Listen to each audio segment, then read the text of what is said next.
우리에게 주시는 하나님 말씀 함께 봅니다. 사도행전 2장 42절 말씀을 우리 함께 보시겠습니다.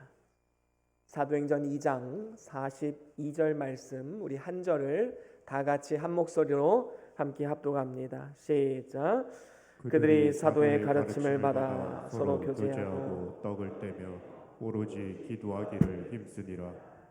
아멘. 우리 말씀들과 함께 선포합니다. 시작. 주의 말씀은 내 발의 등이요 내 길의 빛이 되십니다. 주여 말씀하옵소서. 주의 종이 듣겠나이다. 아멘. 아멘. 오늘은 사도행전 2장 42절 말씀으로 주님이 원하시는 교회라는 제목으로 말씀을 나눠보길 원합니다.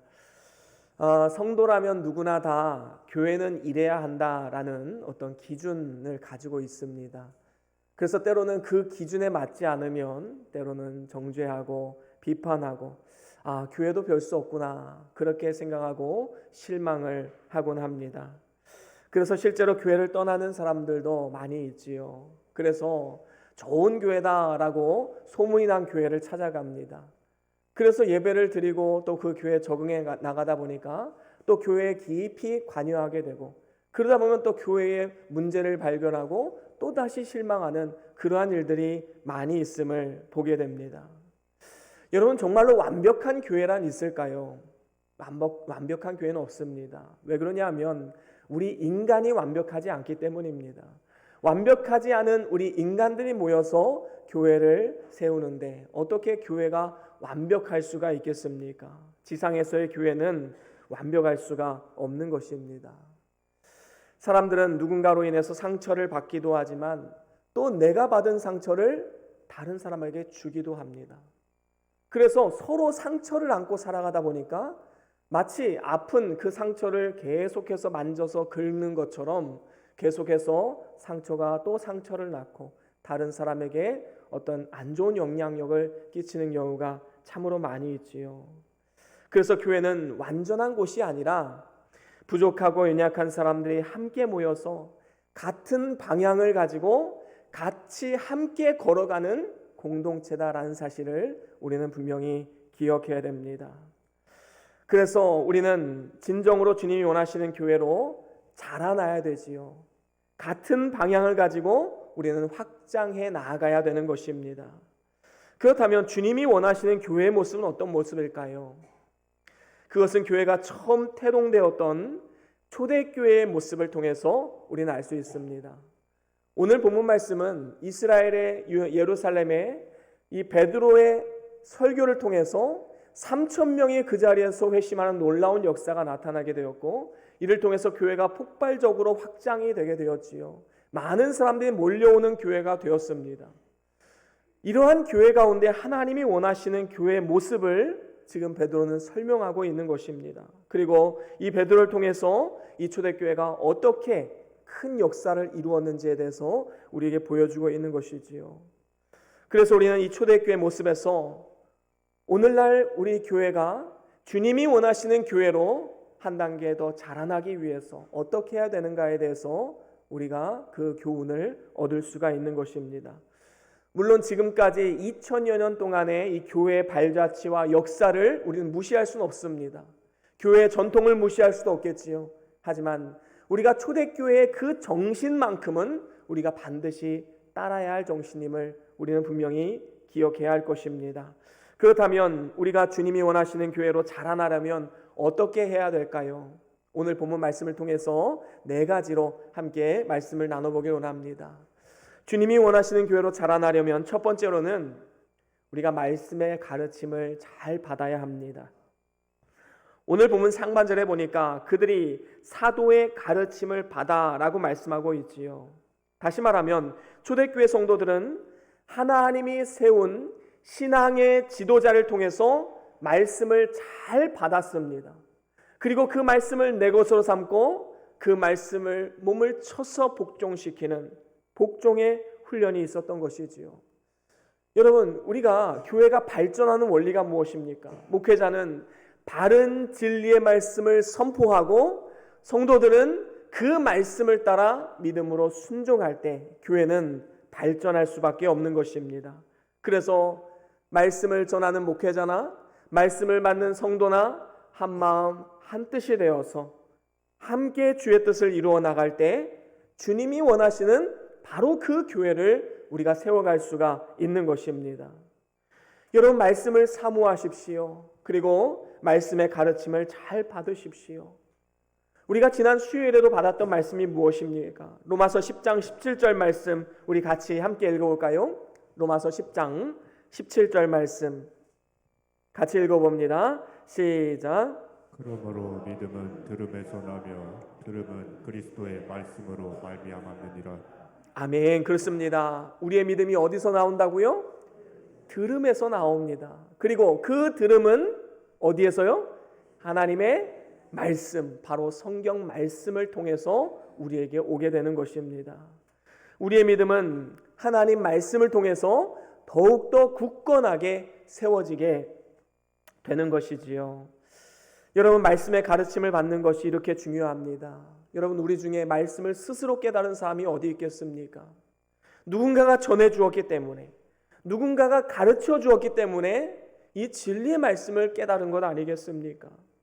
이를 통해서 믿음이 생기고 우리가 하나님의 자녀로 거듭나게 된 것입니다. 여러분, 진정한 말씀의 본질, 성경의 본질은 무엇입니까? 바로 예수 그리스도이십니다. 하나님은 성경 말씀을 통해서 자신의 모습을 계시해 주셨는데 바로 성경의 핵심인 예수 그리스도, 자기 아들 예수 그리스도를 보내심으로 자신을 계시하신 것이지요. 그런데 그 예수님께서 이 땅에 오셔서 하신 일이 무엇입니까? 바로 제자를 세우시고 말씀을 가르치시는 일을 하셨던 것입니다.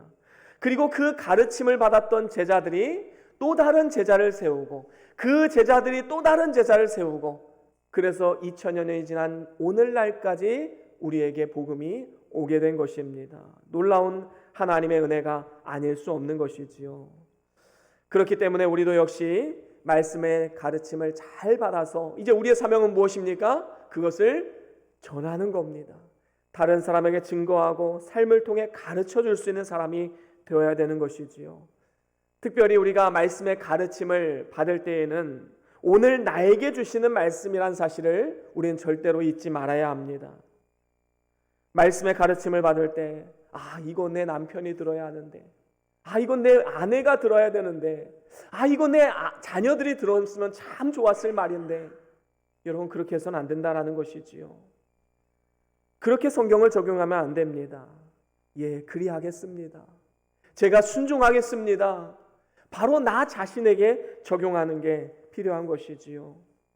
여러분, 우리의 가슴을 뜨겁게 하는 그 부흥은 어떤 잘 디자인된 예배 순서나 예배의 어떤 열정이나 이런 것을 통해서 우리에게 찾아오는 게 아닙니다.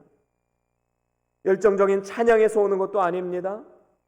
성경을 나에게 주는 말씀으로 알고 그 말씀을 따라 믿음으로 순종하기 위해서 몸을 쳐가며 노력할 때 우리의 삶 가운데 부흥이 찾아오고 우리의 가정과 교회 가운데 놀라운 하나님의 은혜가 찾아오게 되는 것입니다. 그렇습니다. 먼저 우리의 삶이 변화되고 마음속에 진정한 부흥이 찾아오게 되면 우리가 또한 주님이 원하시는 교회를 함께 믿음으로 세워 나아갈 수 있는 줄로 믿습니다. 오늘도 말씀의 순종함을 통해서 먼저 나 자신이 그 말씀 안에서 기쁨과 해방과 자유함, 기쁨을 누리시고 이제는 그 말씀에 몸을 쳐가며 노력함을 통해서 하나님이 기뻐하시는 아름다운 교회를 함께 세워가는 복된 우리 모두의 삶이 다 될 수 있기를 간절히 축원합니다. 그런가 하면 두 번째로는 서로 교제하며 섬기라라는 것입니다. 오늘 본문에 보니까 이 초대교회 때는 서로 교제하며 라고 말씀하고 있습니다. 여기서 이 교제는 일반적인 사교를 말하는 것이 아니지요. 성도들 서로가 주 안에서 한 가족 되었음을 인식하고 서로 간에 존중히 여기고 사랑하고 섬기고 교제를 나누는 것을 가리킵니다. 쉽게 말하면 교회와 세상 모임이 다른 점은 무엇입니까? 그것은 바로 섬김의 교제가 있다라는 겁니다. 반면에 성도 간에 섬김의 교제가 없는 교회는 교회가 아니라 마치 극장과도 같은 것이지요. 여러분, 목회자가 설교를 하고 설교가 끝나는 동시에 끝나기가 무섭게 다 흩어져 자기 집으로 돌아가고 자기 사업장으로 가고 자기가 할 일을 하러 나간다면 그게 어떻게 교회의 역할을 감당할 수 있겠습니까? 극장밖에 되지 않는 것이지요. 이런 교회는 사단이 조금만 시험해도 아주 크게 흔들리고 결국에는 와해가 될 수밖에 없는 것입니다. 우리는 그런 의미에서 볼 때 이제 이번 주부터 새롭게 구역 모임이 시작되지요. 이제 새로운 구역 편성이 되었고 이번 주부터 새로운 마음으로 새롭게 시작을 합니다. 그래서 이번 주부터 다시 시작되는 이 구역 모임과 화요 전도 모임, 그리고 각종 교회 모임, 성경 공부 모임, 이런 각종 모임들에 나아가서 적극적으로 참여해야 될 줄로 믿습니다. 그래서 성도 간의 교제, 사랑의 교제, 사랑의 섬김에 우리는 게을리하지 말아야 합니다. 이런 교제와 섬김을 통해서 성도들이 한 마음으로 결속되고 또한 교회에 대한 소속감도 함께 갖게 되는 것입니다. 또한 그리스도의 사랑을 깊이 알 수 있는 계기가 되는 것이지요. 그리고 서로의 신앙 성장에 함께 책임을 질 수 있는 그런 아름다운 축복의 공동체로 쓰임받을 수 있는 것입니다. 여러분, 교회는 하나님으로부터 부르심을 받은 사람들의 모임이지요. 어느 단체든지 그 구성원들끼리의 교제와 섬김이 되지 않으면 그 단체는 곧 무너지고 맙니다. 그래서 교회를 구성하는 성도들은 서로 겸손한 자세로 그리스도의 사랑 가운데 하나가 되어서 서로 섬김과 사랑으로 나아가야 된다라는 것입니다. 나와 직업도 다르고 성격도 다르고 취향도 다르고 고향도 다른 것들 투성이인 사람들이지만 그 다른 사람들이 모여서 같은 곳을 바라보는 게 바로 교회 아니겠습니까? 그래서 성도 간의 교제와 섬김이 잘 이루어지는 교회가 주님이 진정으로 원하시는 교회인 것입니다. 이러한 교제와 섬김은 서로의 필요를 채워줄 때 가능한 것이지요. 그런 의미에서 볼 때 이 세상에서 가장 불행한 사람은 누구일까요? 한 번도 내 자신의 시간과 물질을 써가며 다른 사람을 섬겨보지 않은 사람, 가장 불행한 인생 아니겠습니까? 다른 사람들이 나의 필요를 채워주는 것은 누구나 다 바라는 마음입니다. 그런데 과연 내가 다른 사람의 필요를 채워주고 있는가? 내가 진정으로 다른 사람의 성장에 책임을 지는 사람인가? 우리는 우리의 삶을 한번 돌아볼 필요가 있는 것입니다. 오늘날 우리는 물론 너무나도 바쁜 시대를 살아가고 있지요. 내 가정 하나 건사하는 것도 참 너무나도 힘든 이 시대를 우린 살아가고 있습니다.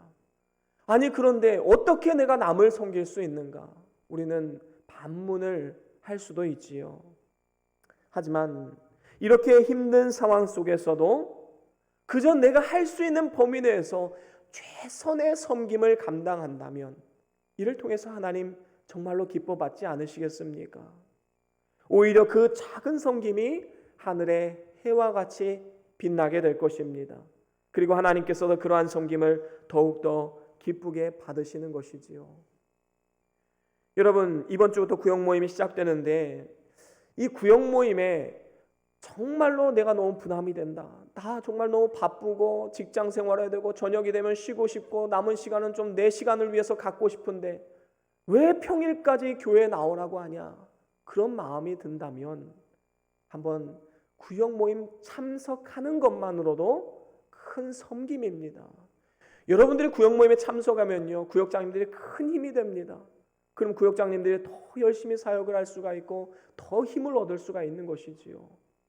그래서 그냥 참여하는 것, 그거 하나만으로도 귀한 섬김이 되는 줄로 믿습니다. 한번 열심히 참여해 보십시오.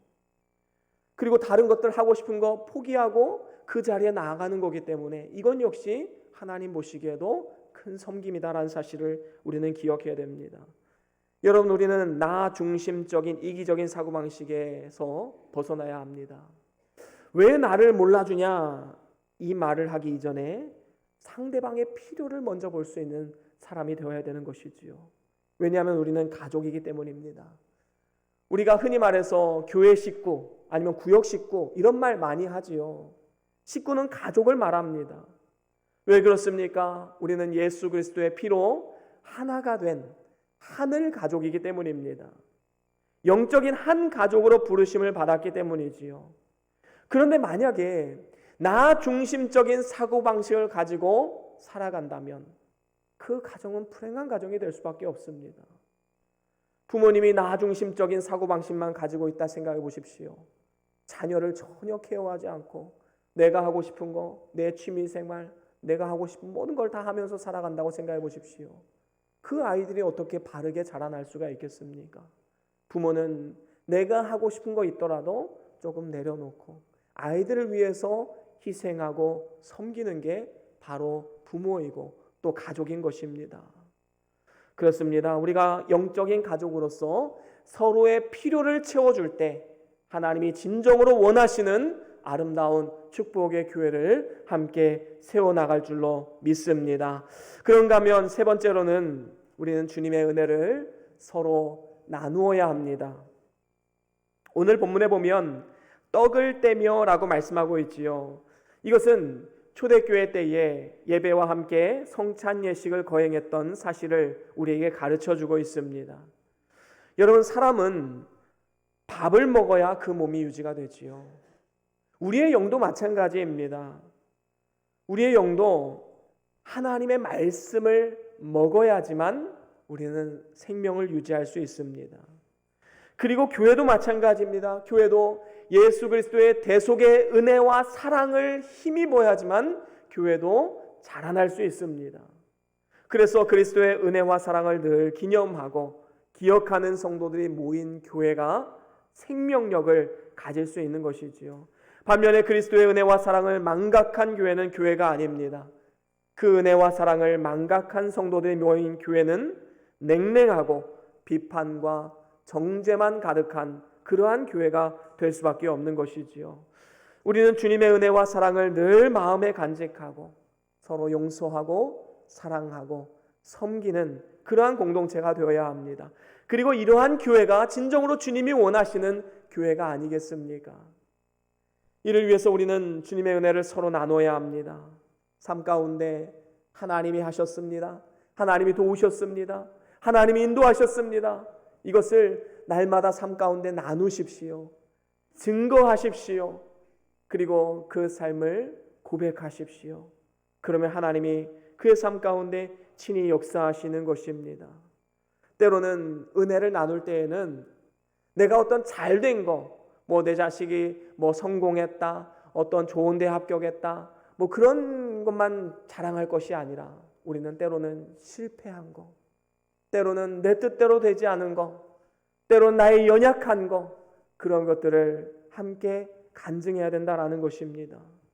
여러분, 사도 바울 한번 보세요. 그는 세상적으로 자랑할 것들이 너무나도 많이 있었습니다. 그 당시에 최고의 학자였던 가말리엘 문화에서 공부를 한 최고의 학부 졸업생입니다. 뿐만 아니라 지파로는 베냐민 지파였고 또 율법으로는 바리새파 사람이었습니다. 누구보다도 더 열심히 주의 말씀을 따랐던 그런 사람이었지요. 그런데 나는 더 이상 이런 걸 자랑하지 않겠다 선포를 합니다. 그러면서 고린도후서 12장 5절에 보면 이런 말씀을 합니다. 우리 같이 함께 읽어봅니다. 고린도후서 12장 5절입니다. 시작. 내가 이런 사람을 위하여 자랑하겠으나 나를 위하여는 악한 것들 외에 자랑하지 아니하리라. 그렇습니다. 나를 위하여서 약한 것들 외에는 자랑하지 않겠다. 다시 말하면 나의 연약함, 나의 부족함을 오히려 자랑하고 이렇게 부족한 나를 사용하신 하나님을 영광을 돌리는 그러한 삶을 살겠다는 믿음의 고백인 것이지요. 우리가 잘 알듯이 사도 바울은 육체에 가시가 있었습니다. 그 가시가 떠나가기를 3번 간구했지요. 간절히 간구한 겁니다. 어쩌면 목숨을 걸고 하나님 앞에 기도했는지 모르겠습니다. 하지만 하나님은 그 바울의 기도에 응답하지 않으셨어요. 응답하지 않으셨다라기보다는 거절하신 것이지요. 그래서 우리 주님께서 뭐라고 말씀하셨습니까? 고린도서 12장 9절 말씀 같이 읽어봅니다. 시작. 나에게 이르시기를 내 은혜가 내게 족하도다. 이는 내 능력이 약한 데서 온전하여짐이라 하신지라.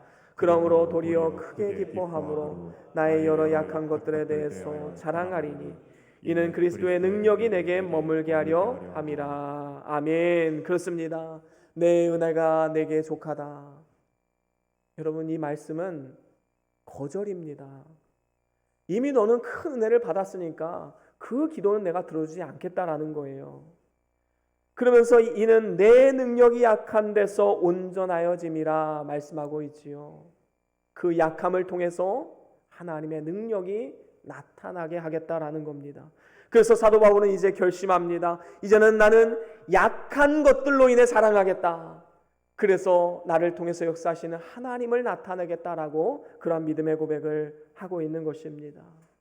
그렇습니다. 사도 바울은 오히려 크게 기뻐했습니다.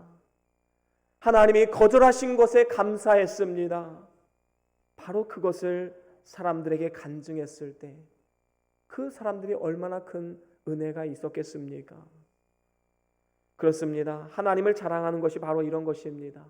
하나님이 도우셨기 때문에 내가 사업에 성공할 수 있었고, 자녀들 건강하고 잘 될 수 있었고, 좋은 데 취업해서 잘 살 수 있었습니다.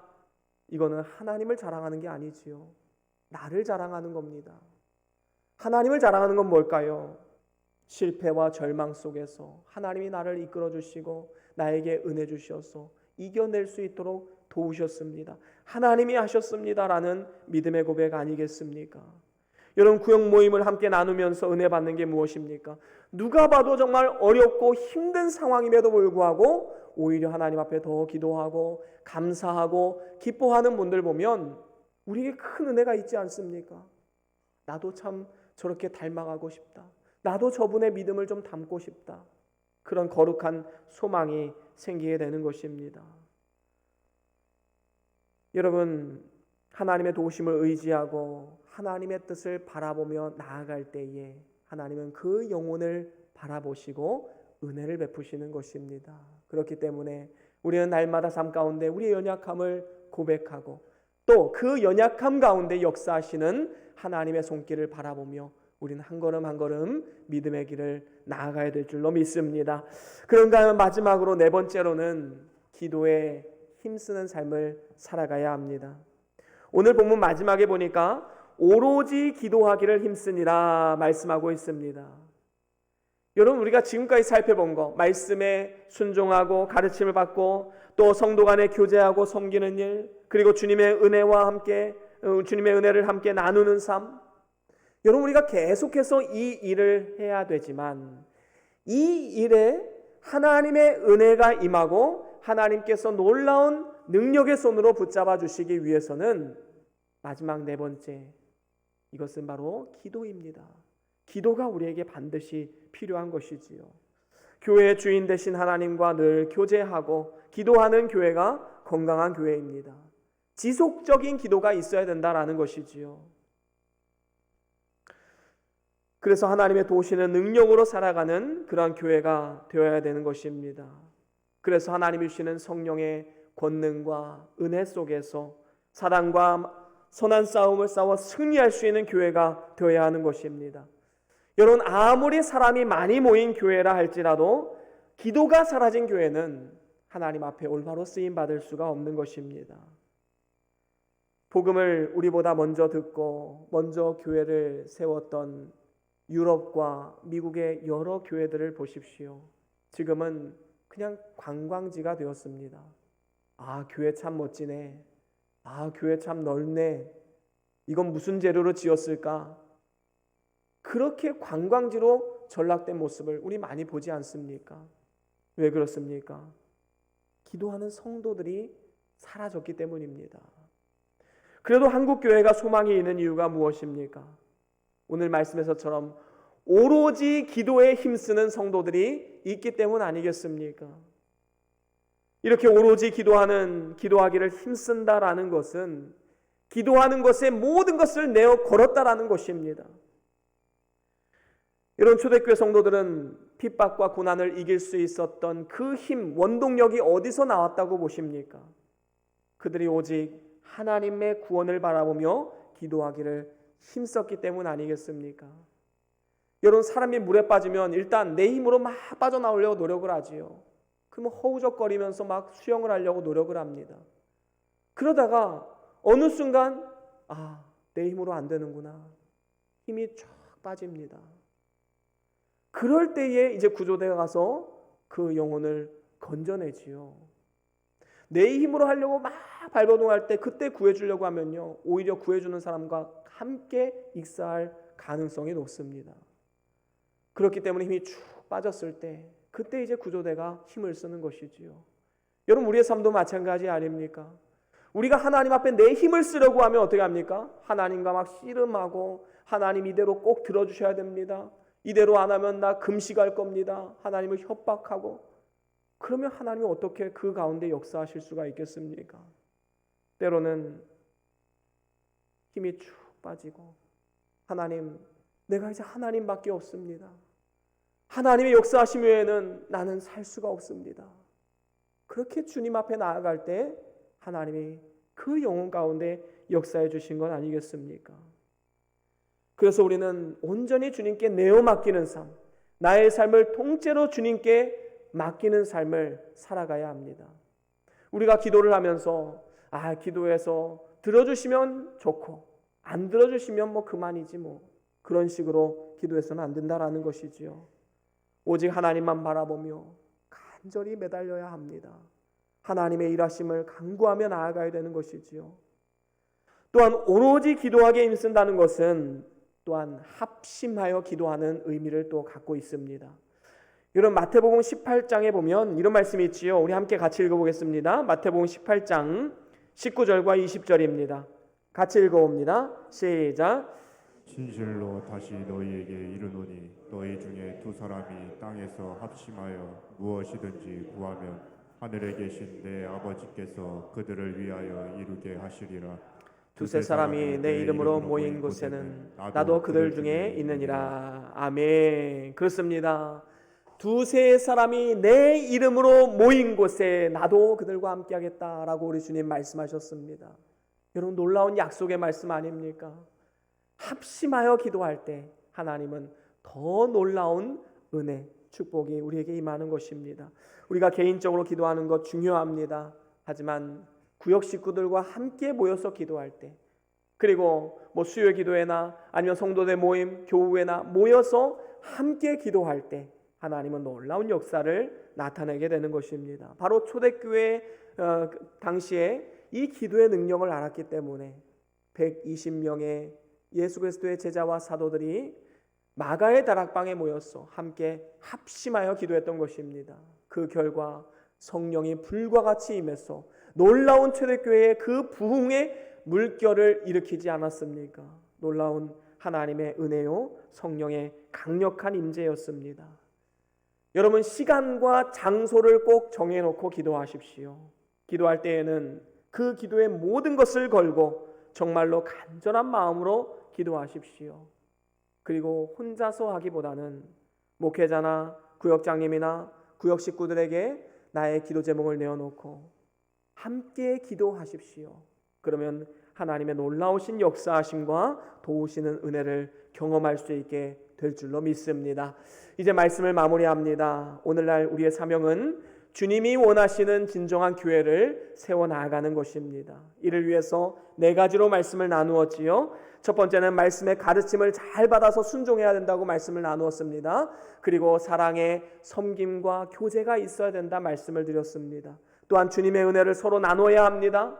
그리고 마지막으로는 오로지 기도에 힘쓰는 그러한 삶을 살아가야 할 것입니다. 이 4가지를 꼭 기억하셔서 지금까지 믿음의 선조들이 일궈 놓았던 그 아름다운 교회를 이제는 우리도 함께 걸어감을 통하여서 그 발자취를 따라서 주님이 진정으로 원하시는 아름다운 교회를 함께 세워갈 수 있기를 주님의 이름으로 간절히 축원합니다. 우리 다 같이 오늘 받은 말씀 기억하시면서 함께 찬양 하나 하겠습니다.